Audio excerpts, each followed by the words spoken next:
저예요, 요셉이에요 하고 저 멀리서 손짓을 하면서 오는데 형들이 양을 치다가 대번에 알아봅니다. 왜요? 채색 옷을 입었거든요. 채색 옷을 입고 저 멀리서 손짓하면서 아는 척하는 사람은 세상에 요셉밖에 없어요. 단번에 알아봅니다. 아, 누구야? 채색 옷 입고 다니는 꿈쟁이 아니야? 형님들 죽여버립시다. 얼마나 미웠으면. 이 이복 형들에게 채색 옷은요, 편애의 상징, 차별의 상징, 그것만 보면 분노가 올라오는 거예요. 미움이 올라오는 거예요. 증오가 올라오는 거예요. 얼마나 마음에 상처가 됐으면. 그 옷만 봐도, 그 칼라만 봐도, 그 무늬만 봐도 그냥 막 증오심이 폭발할 것 같아요. 좋은 생각이야. 나 콜이다. 나도 콜입니다. 다 콜을 하는 거예요. 장남 루벤이 야, 나도 동생들 마음하고 똑같다. 니네들 마음하고 똑같은데 그래도 죽이지는 말자. 우리가 가족 아니냐. 우리가 다른 배에서는 태어났지만 씨가 똑같지 않냐. 한 아버지를 인정하고 사는 한 가족인데 죽이지는 말고 혼만 내줘. 아, 요셉은요 그것도 모르고 확 오는데 형들이 다짜고짜 달려들어가지고 뭐요? 뭘부터? 채색 옷부터 벗겨버린 거예요. 그 옷부터 벗겨버리는 거예요. 구덩이에 쳐넣어버립니다. 형님들 왜 이러십니까? 왜 이러십니까? 으악! 하고 꽁 떨어졌어요. 그 웅덩이에는 물이 없었다고 그래요. 떨어질 때 얼마나 큰 소리가 났겠어요. 무슨 준비가 된 게 아니에요. 요셉은 구덩이에서 떨어져서 신음하며 배고픈 배를 움켜쥐고 있는데 형들은 뭐하고 있냐면 25절을 보세요.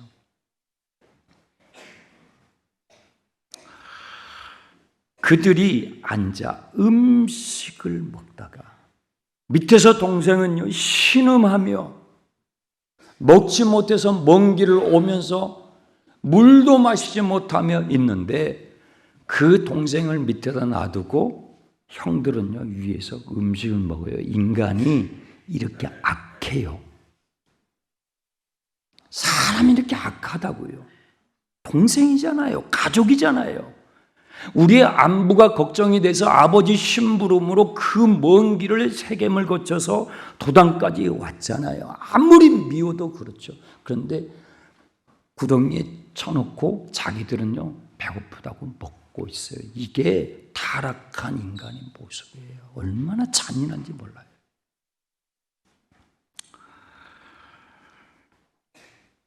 채색 옷은 편애의 상징, 차별의 상징, 미움의 상징이에요.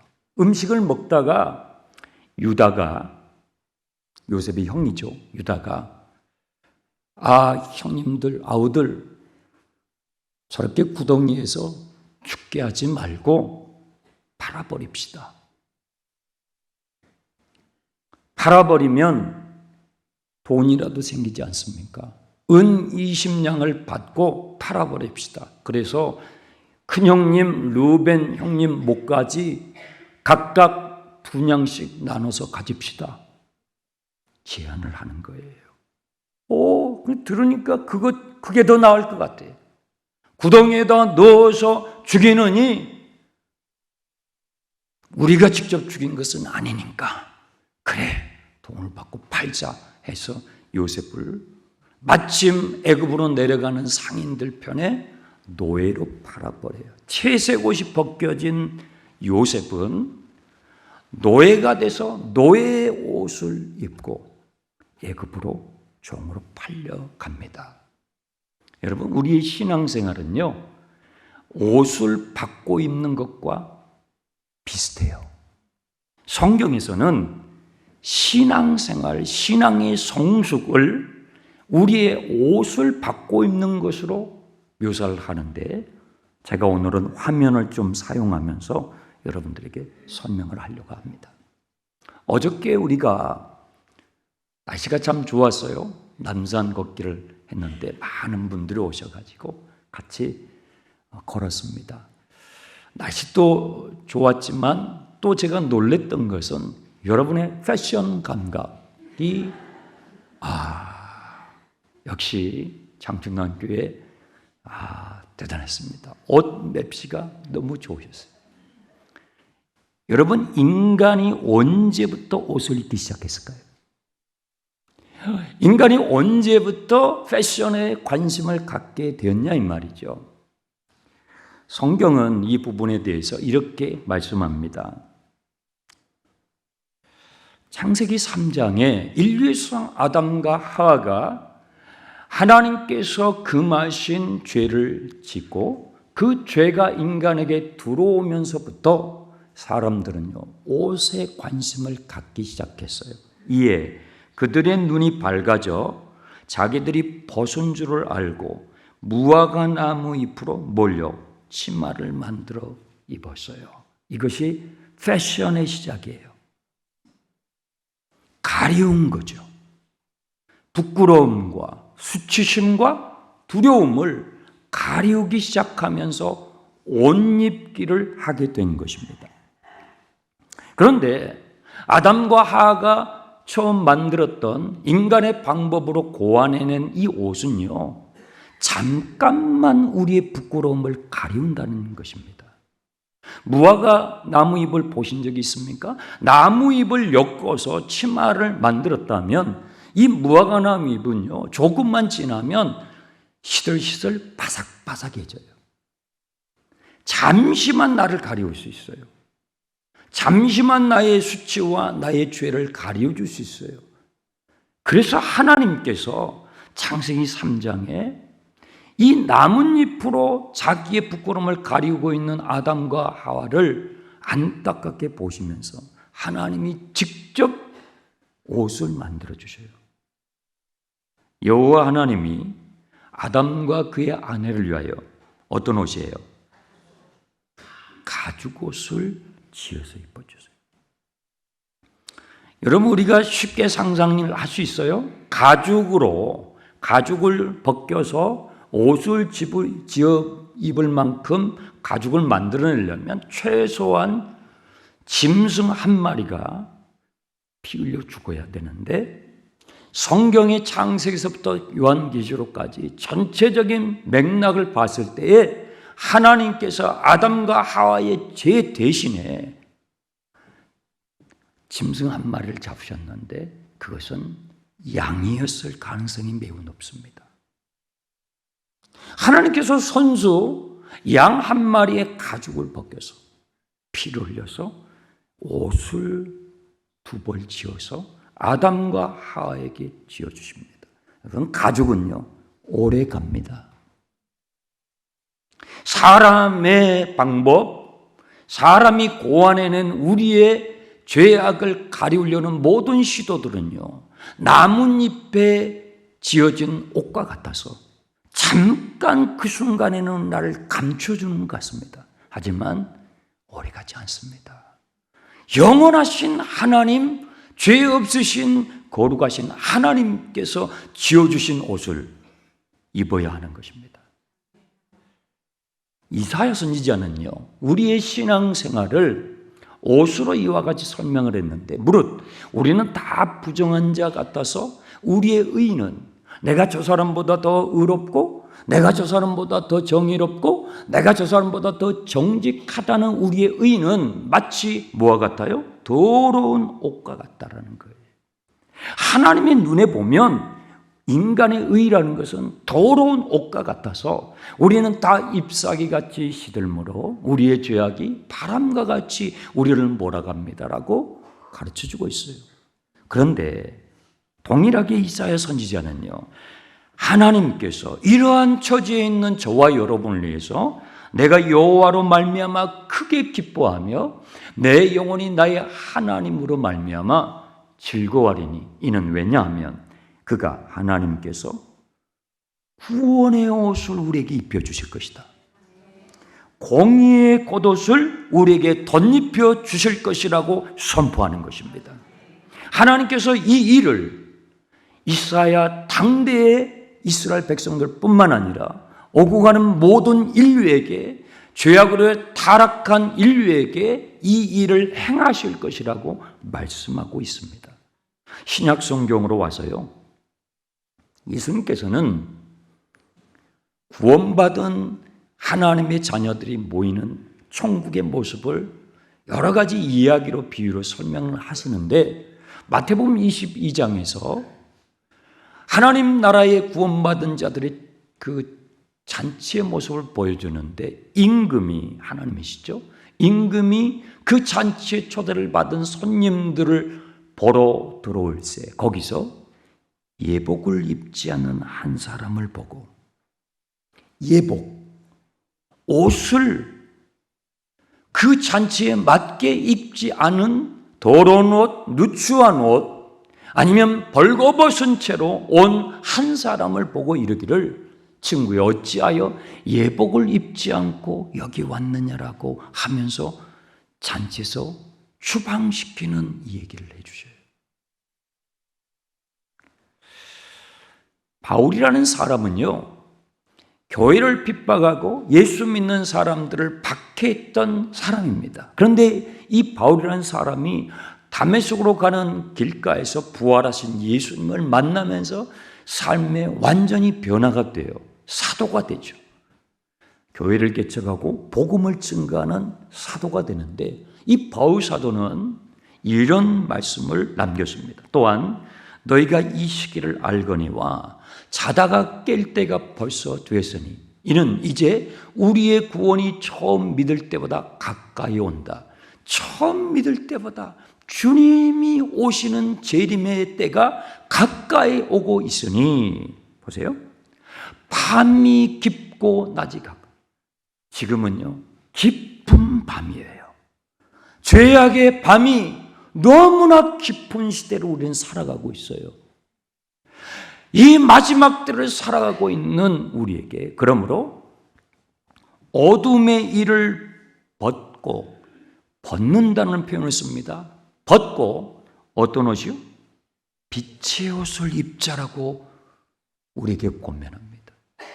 여러분, 옷이 다양한 옷이 있죠. 근데 갑옷, 빛의 갑옷이라고 했는데, 갑옷은 언제 입습니까? 평상시에 입지 않습니다. 전쟁할 때 입습니다. 싸울 때 입는 옷이 갑옷입니다. 마지막 때에 우리 주님이 가까이 오시는 재림의 때가 가까이 올수록 이 세상은요, 깊은 밤이 됩니다. 죄악의 깊은 밤이 된다고요. 영적인 싸움이 치열하게 일어난다고요. 우리를 유혹하는, 여러분의 자녀를, 여러분 자신을 유혹하는 이 죄악의 관영한 밤이 깊고 깊어질 거라는 것입니다. 그때에 마지막 시대를 살아가는 성도들에게 어둠의 일을 벗어버리라고, 그리고 빛의 갑옷을 입으라고 바울사도는 권하고 있는 것입니다. 그렇다면 어둠의 일은 무엇일까요? 다음 구절입니다.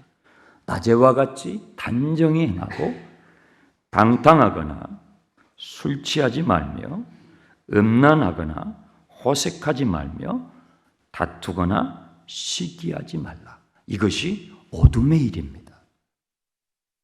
이러한 일에 참여하고 있고 이러한 일에 지금 동참하고 있다면 그것은 어둠의 일이라는 것입니다. 이 어둠의 일에 참여하지 말고 빛의 갑옷을 입으며 주님의 오심을 준비하라고 당부하고 있는 것이죠. 그렇다면 빛의 갑옷은 무엇일까요? 빛의 갑옷은 그 다음 구절입니다. 다 같이요. 오직 주 예수 그리스도로 옷을 입고 정욕을 위하여 육신의 일을 도모하지 말라. 주 예수로 옷을 입으라는 거예요. 예수의 마음으로, 예수의 가치관으로, 예수의 비전으로 예수의 행실을 본받는 사람이 되라는 거예요. 그것이 빛의 갑옷을 입는 것입니다. 우리 장춘단 교회 성도님들이 빛의 갑옷을 입기를 축원합니다. 예수로 옷을 입어 죄악이 가능한 마지막 때를 승리할 수 있기를 축원합니다.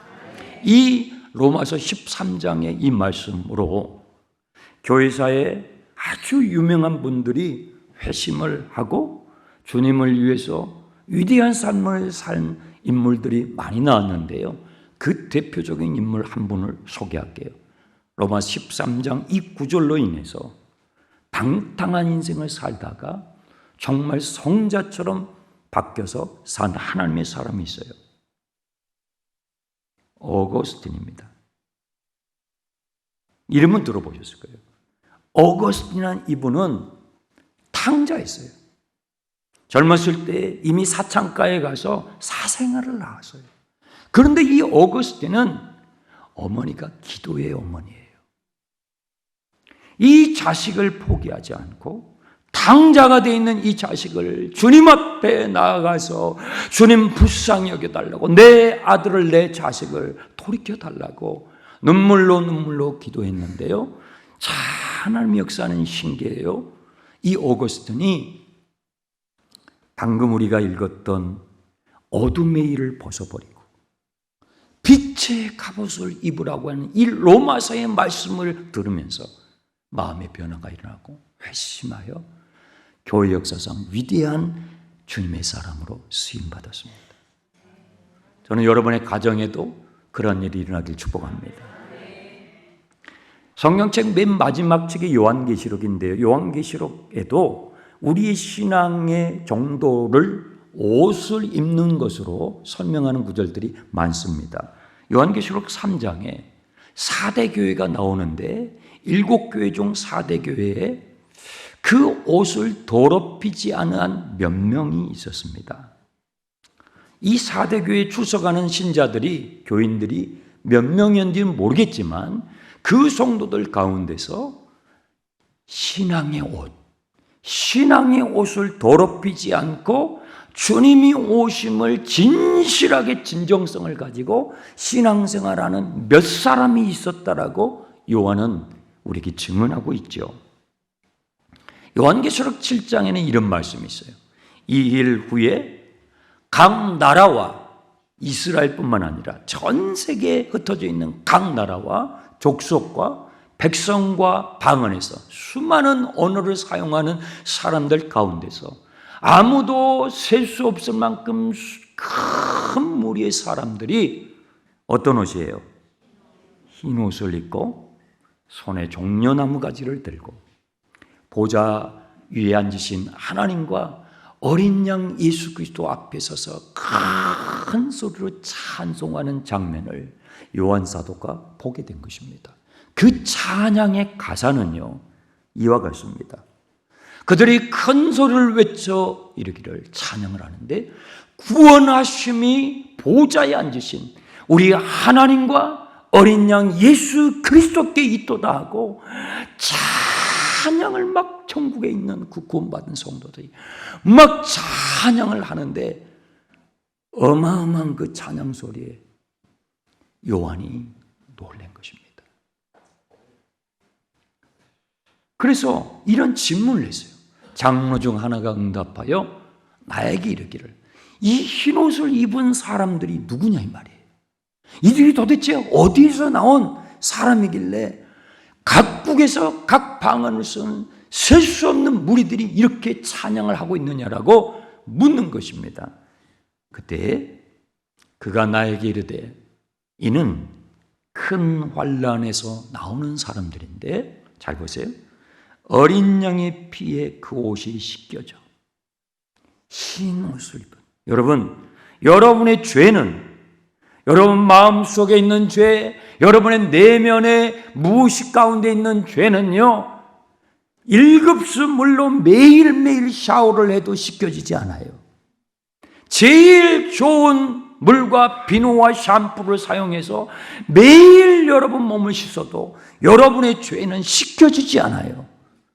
우리의 죄를 씻는 것은 오직 죄 없으신 예수 그리스도의 십자가에 흘리신 피입니다. 그 주님의 흘리신 피로 씻겨지고 회개하고 씻겨지고 회개한 그 사람들이, 전 세계 사람들이 그 십자가의 복음을 듣고 회개하고 예수 그리스도의 보혈로 씻겨진 그 사람들이 요한이 보니까 하얀 새 옷을 입고 주님을 찬양하는 장면을 본 것입니다. 다시 요셉의 이야기로 돌아올게요. 요셉이 채색 옷을 벗겨지고 노예로 팔려갈 때 노예의 옷을 입어요. 그리고 노예로 살다가 어느 날 보디발의 아내가 유혹을 합니다. 그 유혹을 뿌리쳤더니 감옥에 가게 됐어요. 죄수가 돼요. 죄수의 옷을 입게 됐어요. 그런데 그가 애굽으로 팔려가기 13년쯤 되었을 때 애굽 바로 왕이 이 요셉을 호출을 합니다. 그때 요셉이 왕을 아련할 때 옷을 갈아입습니다. 그리고 왕 앞에 서서 그 왕의 고민거리를 해결해 줄 때에 애굽의 바로 왕이 요셉에게 어떤 옷을 주냐면요, 자기의 인장 반지를 빼어주고 그리고 세마포 옷을 입혀주고 금 목걸이를 걸어주고 왕이 타는 복음수레에 요셉을 태웁니다. 요셉의 마지막 옷은요, 세마포 옷입니다. 천국에 가게 되면 우리가 이 땅에서도 하나님의 나라를 맛보지만 우리의 영원한 본향이 천국입니다. 동의하십니까? 천국에 가면 베스트 드레서가 있어요. 여러분, 천국에서 가장 멋진 옷을 입는 사람이 누구일까요? 오스카상 시상식이라든지 또 유명한 시상식에 보면 레드 카펫이 쫙 깔리고 거기에 영화 배우들, 모델들이 기가 막힌 옷을 입고 쫙 등장을 하면 사람들이 카메라 플래시를 터뜨리면서 와 박수를 치고 찬사를 보냅니다. 하나님 나라 천국에서 베스트 드레스가 누굴까요? 잘 보십시오. 요한계시록 19장에 이렇게 나와 있습니다. 어린 양의 혼인기약이 이르렀고 그의 아내가 자신을 준비하였으므로 그에게 빛나고 깨끗한 세마포옷을 입도록 주님이 허락하셔요. 주님이 허락하신 이 옷을 입는 사람, 빛나고 깨끗한 세마포옷을 주님이 준비하고 계세요. 그런데 이 옷은 주님이 어떻게 누구를 위해서, 누가 이 옷을 입게 되느냐라고 그 다음 구절에 이렇게 되어 있어요. 이 옷은 성도들의 옳은 행실입니다. 오늘 여러분이 살아가는 삶, 오늘 여러분의 삶의 자리에서 여러분이 어떻게 살아가고 있는가? 내가 그리스도인으로서, 내가 예수를 믿는 하나님의 자녀로서 다른 사람들이 알지 못할지라도 나의 삶의 자리에서 하나님의 아들이요 딸로 오늘을 내가 어떻게 살아내고 있는가?